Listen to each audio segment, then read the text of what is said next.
Hey everyone, I am Sandy Peckinpah, and tonight I'm on a mission. I am on a mission to give you the 3 essential keys to break through to happy. And this is a program that I wrote a while ago to help other people sort of look at a new way of how to view your past experiences, and make those past experiences work for you. So welcome. I see some people coming on already. Thank you. And I'm so glad you're joining me. So let's get started. This is called the 3 essential keys to break through to happy. And I guess I would subtitle it, What's Your Someday Plan?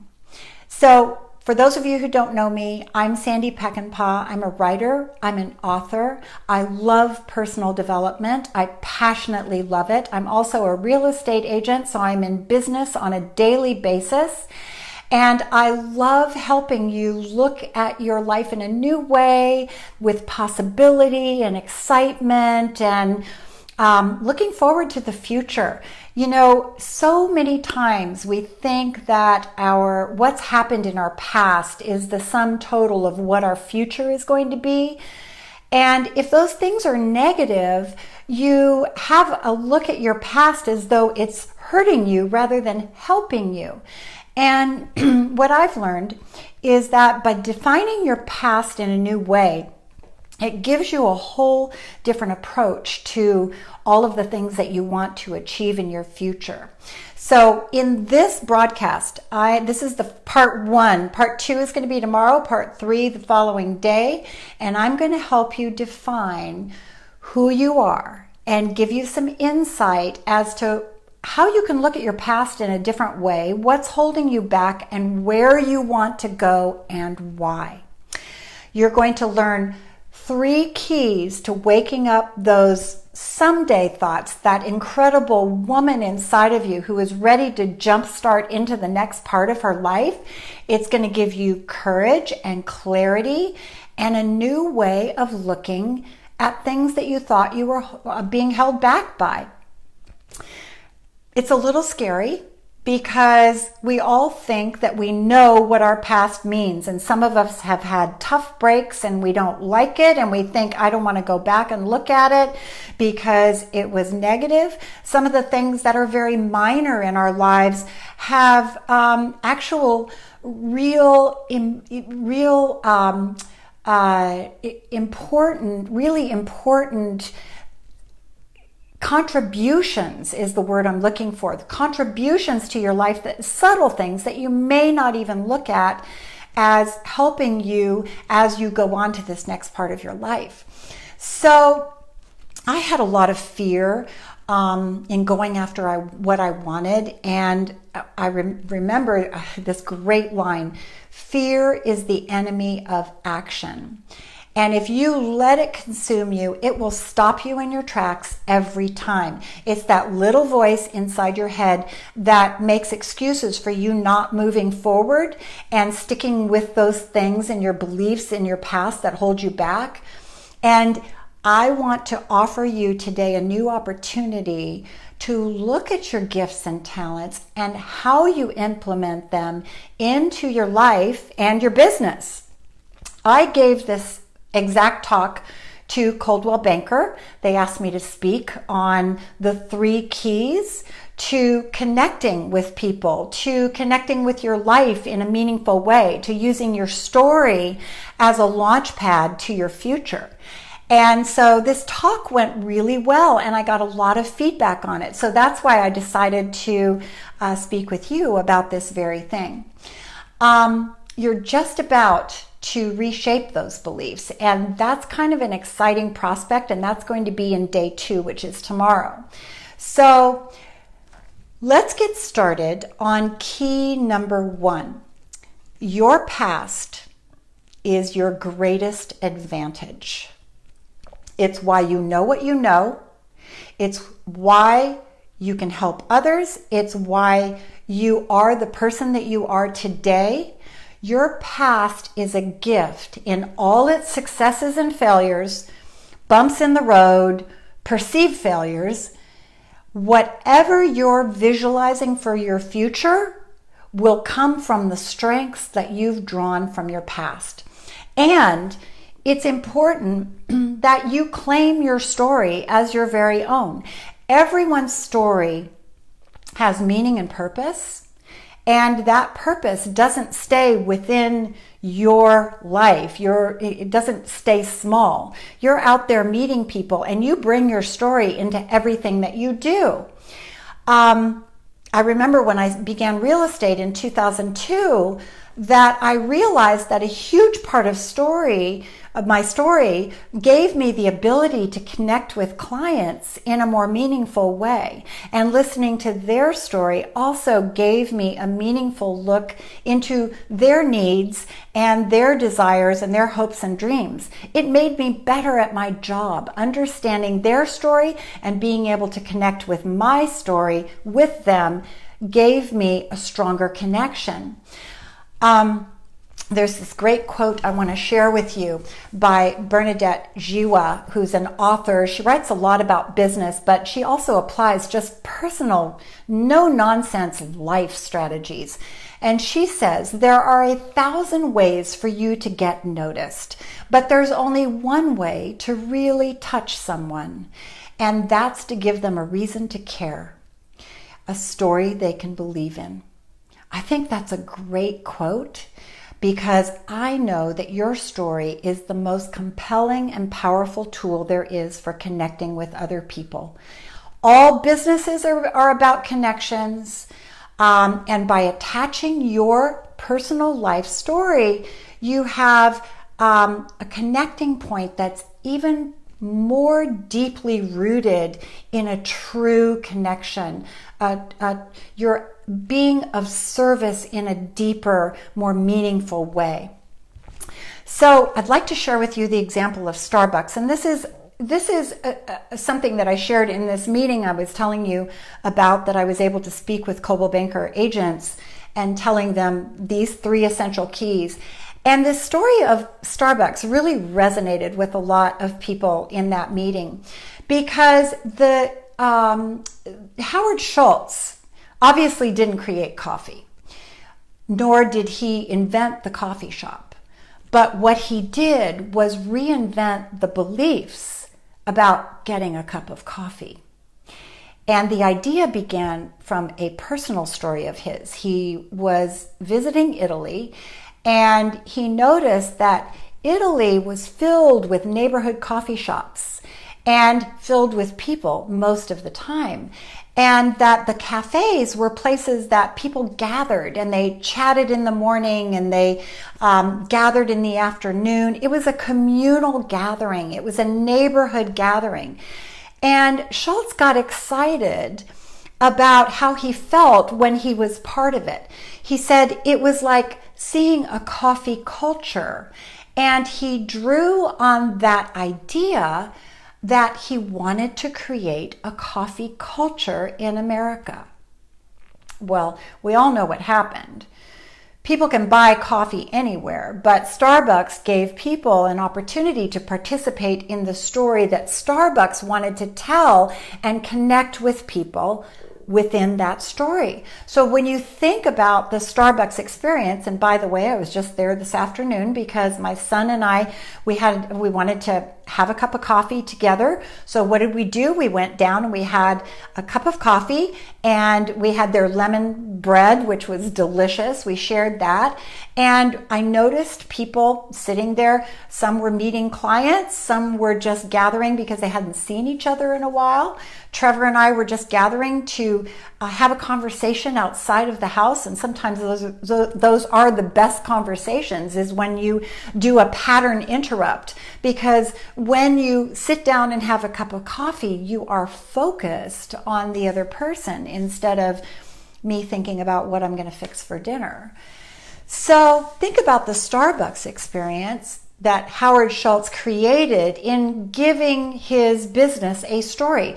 They're everywhere and in convenient locations.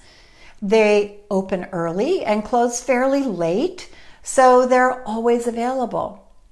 I know when I drive to see my husband in Arizona, because we live in 2 different states because we have work in 2 different states. So we go back and forth. But whenever we drive to Arizona, which is about, 6.5 hours in the car, I always plan my stops around Starbucks.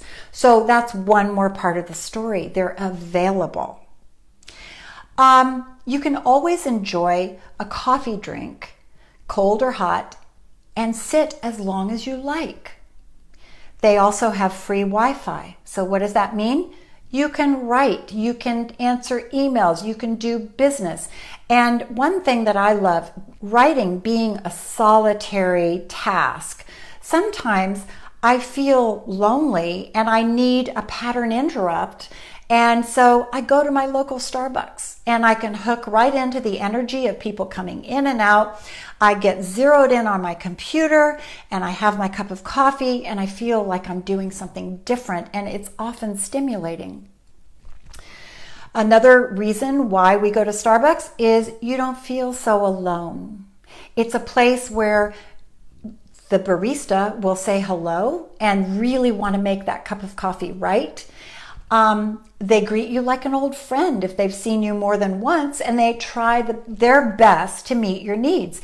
It's a relaxed atmosphere, and if you've ever noticed, they're usually low lighting, so you feel comfortable. And it's a great place for meeting friends or connecting with clients.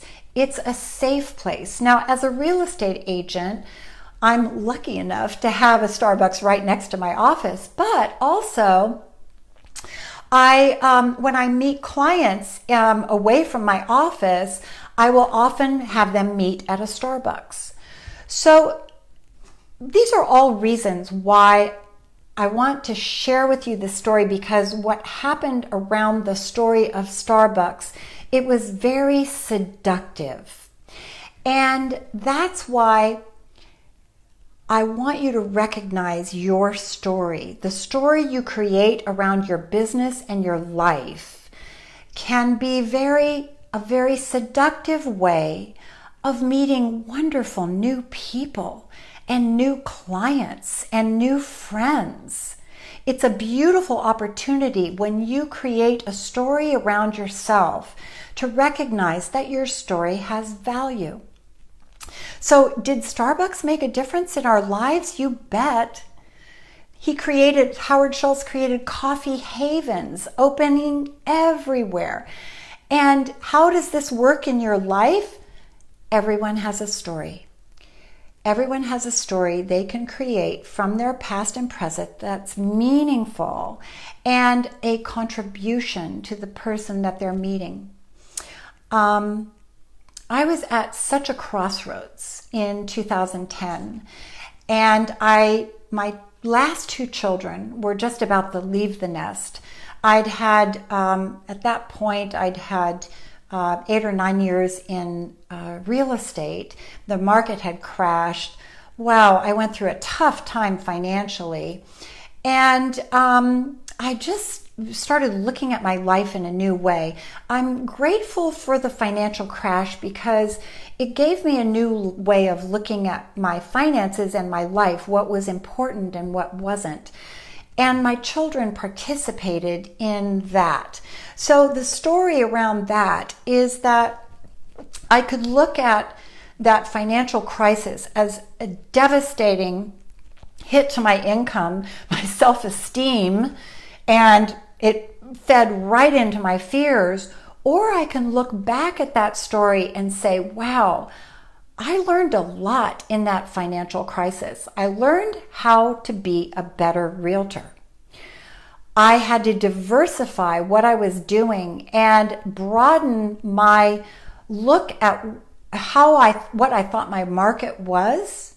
And I had to look at a new way of connecting with people to connect with new clients and keep my business going.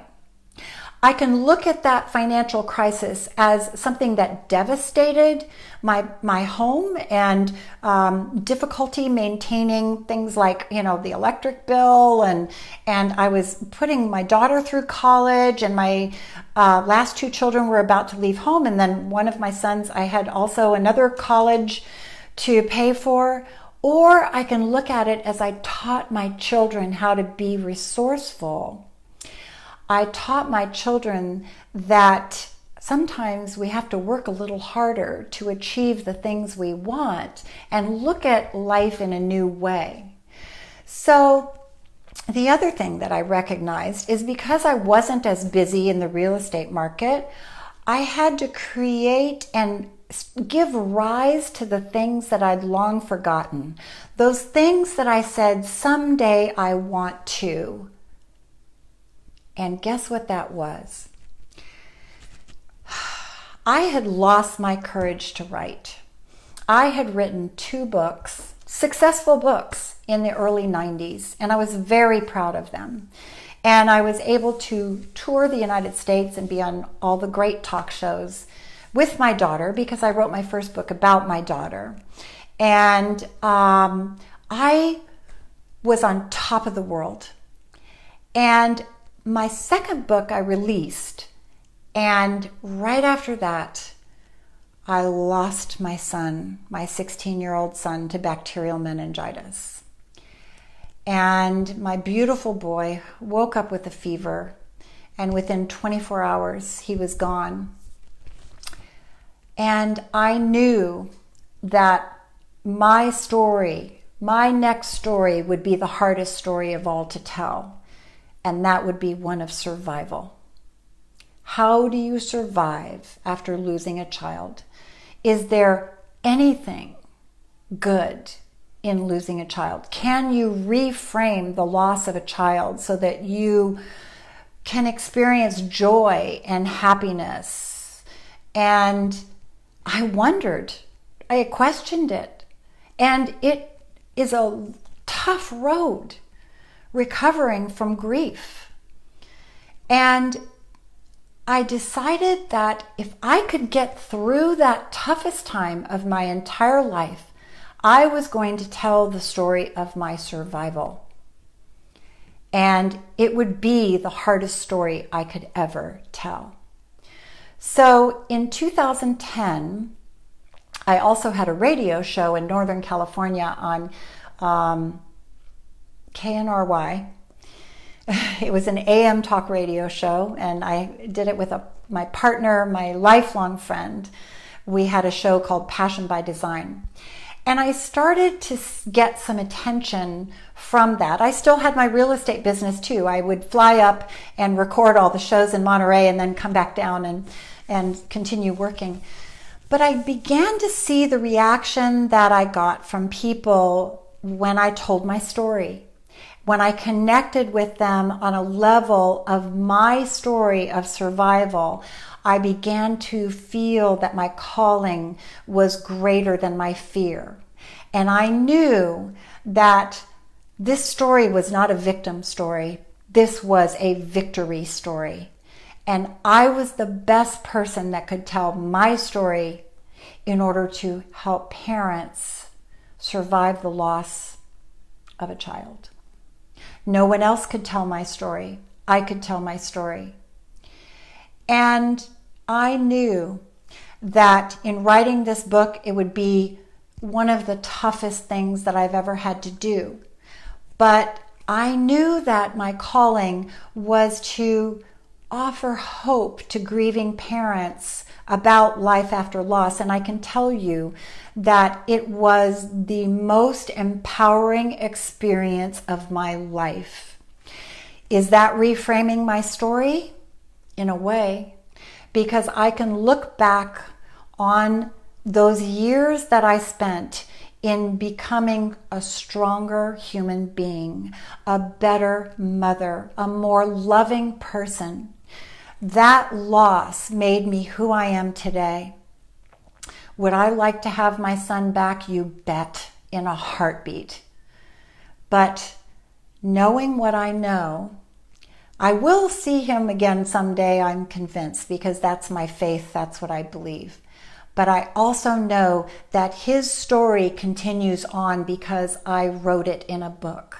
I told his story. I told the story of how we as a family survived loss. And actually, here's my book right here. It was published by Balboa Press. And you know what? My story matters, just like your story matters. And I'm finding, and I got letters from all over the United States, people who have read this book. And I realized that every person has a story that means something to someone else. And I knew when I wrote the book that it didn't matter if one person read it or many. That book was written because I had to write it. It was my someday project. I wanted to write that book of survival, and I always said someday I would do it, and I did it. So what that perspective gave me was that I had an overall theme to my life. My story gave me my overall theme, and that is the theme of resilience. I've survived a lot of life transitions, and I freely share my resilience story because my message is to bring hope and connect with other people on surviving. No matter if it's loss of a child, I pray you don't have that experience, but there are over 40 kinds of losses that we can experience in our lives.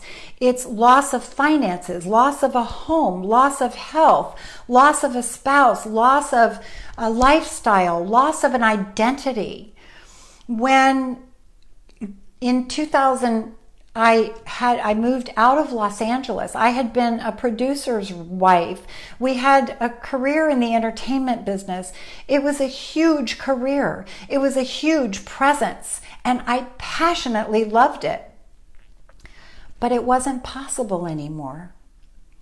My husband and I grew apart, as often it can happen in loss, where you're not strong enough. But what I can promise you is that love never dies.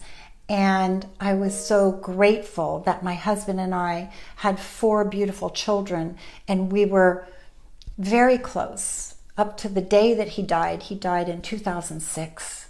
And I will always treasure 26 years and the years after that we had together. That's my story.